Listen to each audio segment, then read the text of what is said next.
Let's talk about aquaponics. Aquaponics is a sustainable growing system that combines aquaculture, raising fish, with hydroponics, growing plants without soil. Fish produce waste that beneficial bacteria break down into nutrients plants can use. The plants then clean and filter the water, which returns to the fish. This creates a closed-loop, symbiotic system that saves both water and space compared to traditional farming. Aquaponics has a history stretching back thousands of years.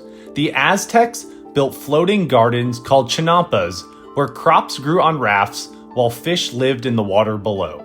In Asia, farmers discovered that raising fish in flooded rice paddies created balance. The fish fertilized the rice, and the plants kept the water healthy. Modern aquaponics began developing in the 1970s and 1980s as scientists and farmers searched for more sustainable food systems. Today, it's practiced worldwide, from commercial farms to schools, homes, and community gardens, as people look for greener ways to grow fresh food. So, how does aquaponics actually work? Fish release waste containing ammonia, which in large amounts can be toxic. Helpful bacteria break the ammonia down through the nitrogen cycle, first into nitrites, then into nitrates, which plants can use as food. As plants take up these nutrients, they clean the water, which is cycled back to the fish.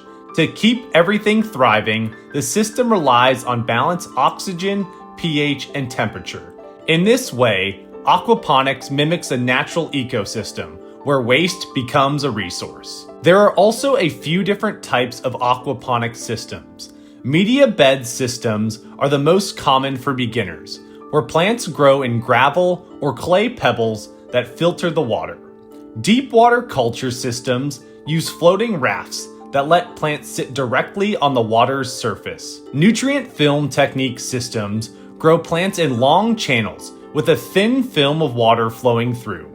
Each system has its pros and cons, but media beds are usually the easiest and most forgiving for first-timers. Before adding fish or plants, every aquaponics system needs to go through a process called cycling. This is the time it takes for beneficial bacteria to build up and establish the nitrogen cycle, which usually takes about 4 to 6 weeks. During cycling, fish waste breaks down slowly while bacteria populations grow, making the water safe for both fish and plants. Many beginners rush this step and end up with stressed or sick fish, so patience is key. Aquaponics also fits into permaculture principles because it creates a self-sustaining cycle. Fish, plants, and bacteria all support one another, reducing waste and conserving water. While not every system is a full permaculture design, aquaponics share the same values of efficiency and working in harmony with nature. In an aquaponics system, fish waste provides plenty of nitrogen, which helps plants grow leafy greens. However, plants also need nutrients like phosphorus and potassium for strong roots, flowers, and fruits. Since fish waste doesn't supply enough of these, growers often add natural supplements such as rock dust, seaweed extract, or bone meal. Adjusting fish feed can also improve nutrient balance. Regular water testing is important to ensure the right levels for both plants and fish. Plants often grow faster in aquaponics than in soil because they get a steady supply of water and nutrients without needing to search for them. The low-stress environment helps them focus on growth. Of course, results still depend on the plant type, system design, and how well the water is managed. Leafy greens like lettuce, spinach, and kale, along with herbs such as basil, mint, and parsley, grow especially well in aquaponics. Fruiting plants like tomatoes, peppers, and strawberries can also thrive if they get extra nutrients like potassium and phosphorus. Root crops such as carrots or potatoes are harder to grow because they need loose soil. For beginners, fast-growing leafy greens and herbs are the easiest and most rewarding. The fish you choose matters too.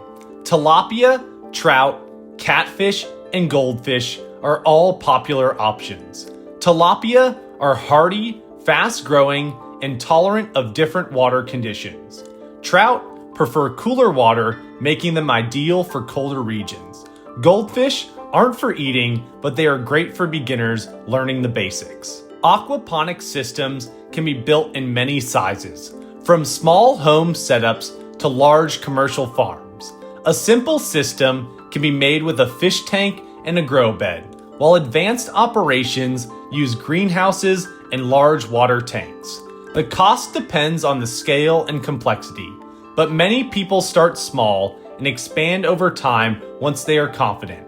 This flexibility makes aquaponics approachable for both hobbyists and serious growers. The most common mistakes beginners face are starting too soon, overfeeding, and neglecting maintenance. Adding fish or plants before the system's bacteria are established can overwhelm the water with waste. Overfeeding not only harms fish, but also leaves excess food that pollutes the system. If filters aren't cleaned or pumps aren't checked regularly, the whole setup can quickly break down. By avoiding these pitfalls, beginners can give their system the best chance to stay balanced and thrive. So, what do you think about aquaponics? Are you ready to head to the fish store and pick up your first goldfish to give it a try? Let me know in the comments below.